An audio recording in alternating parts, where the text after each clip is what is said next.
there was anger that showed up anytime anything threatened my bliss.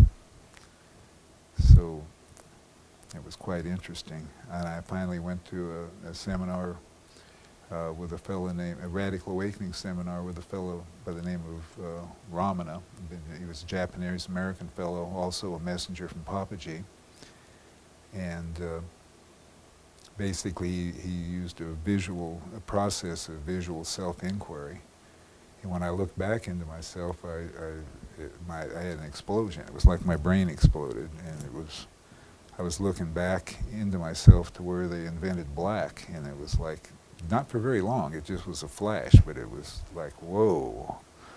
You know, I thought I was back there, and there was nothing there but this you can't even call it a void. It's like where voidness originated. I can't explain it. It was prior.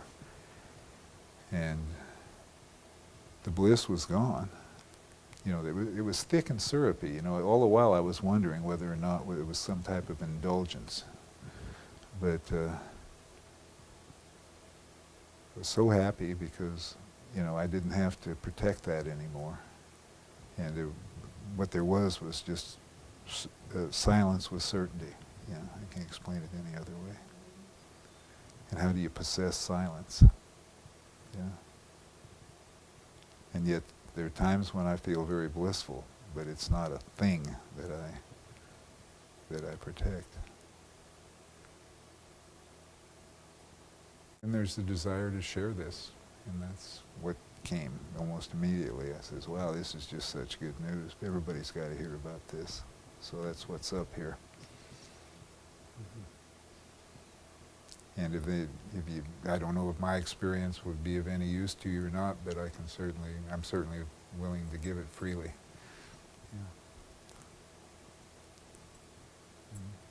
Yeah. Hi. Yeah. Okay. What's a sadhana? Sadhana is a spiritual practice. Okay. Spiritual practice. Yeah. I use all these fancy, terminologies. Yeah. Sorry, I was. It's all Hindu-based, is what where this knowledge came from. I couldn't have figured this out. I needed teachers. Ramana Maharshi got it at 16 with no teachers, but I needed teachers. Me too. Yeah, I'm not a rocket scientist. I was an engineer, but not a rocket scientist. Yeah. Yeah.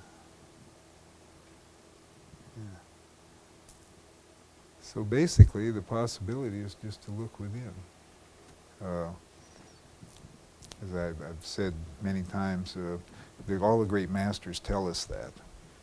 Jesus Christ in Luke 17, 20 and 21, the Pharisees asked him about the second coming, and he said, it will not be known by appearance, neither will they say, lo here or lo there, for behold, the kingdom of God is within you. And then later on, I believe it was later on, he said, seek ye first the kingdom of God, and all else will be revealed unto you. So it's just so simple. You know where to look, and you look within. You look in your own heart. God's everywhere, but primarily is in your heart. For you, that's the easiest place to find God. Mm-hmm. When you're there, do you feel connection at all times? Well, I've been told today, I think, that I have a steel cage around my heart, but I don't feel that. Yeah.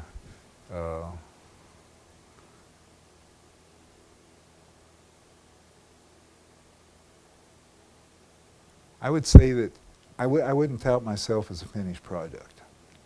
I would say that more and more and more, where I feel myself as being conscious is here, and not so much up here. But I wouldn't say that shift is complete.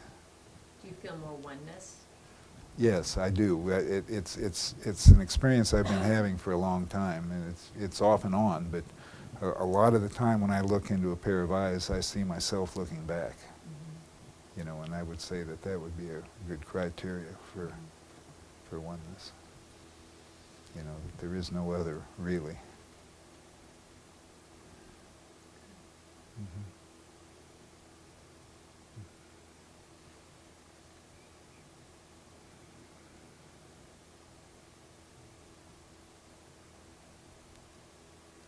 definitely here.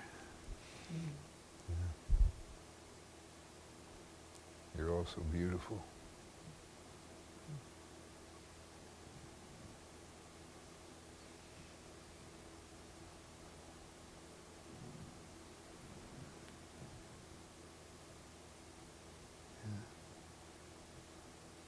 Just anytime you think about it, just drop inside. Anytime something's really wrong, you can really feel the commentary. Basically it's usually up here, coming across the field of consciousness, and you can attach your attention to that stream. And basically it's coming up out of nowhere, isn't it? And it all drops back to nowhere, just a steady stream. And it's like when things are wrong, we can track down around it, and that's all there is for us. And that contraction is what makes it seem so real and strong and immediate and demanding. It demands service. It demands to be served. But we can watch it and just, instead of just attach to it and watch where it falls back down to. See what, and if you want to go the other way, you can look and see where that noise is arising from.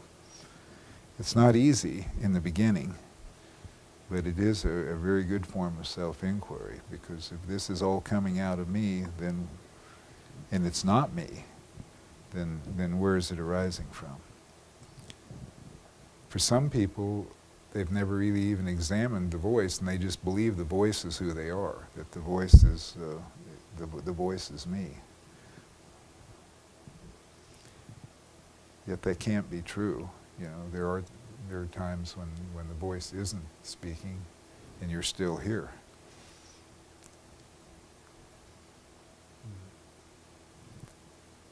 I think I did a seminar many years ago. I think it was in like 1975 or 1976.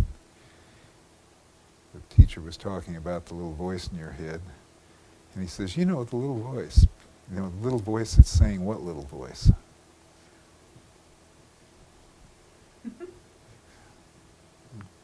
You can always just thank it for sharing. Of course, it'd be the little voice thanking itself if you put it into words. It's pretty tricky.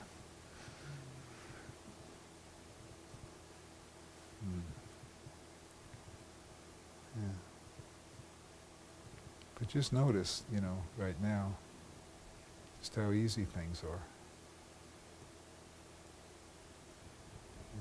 And if there's judgment and evaluation going on about what's happening here, you can just watch that monologue, and follow it back to where it's arising, and just sit there right at the beginning.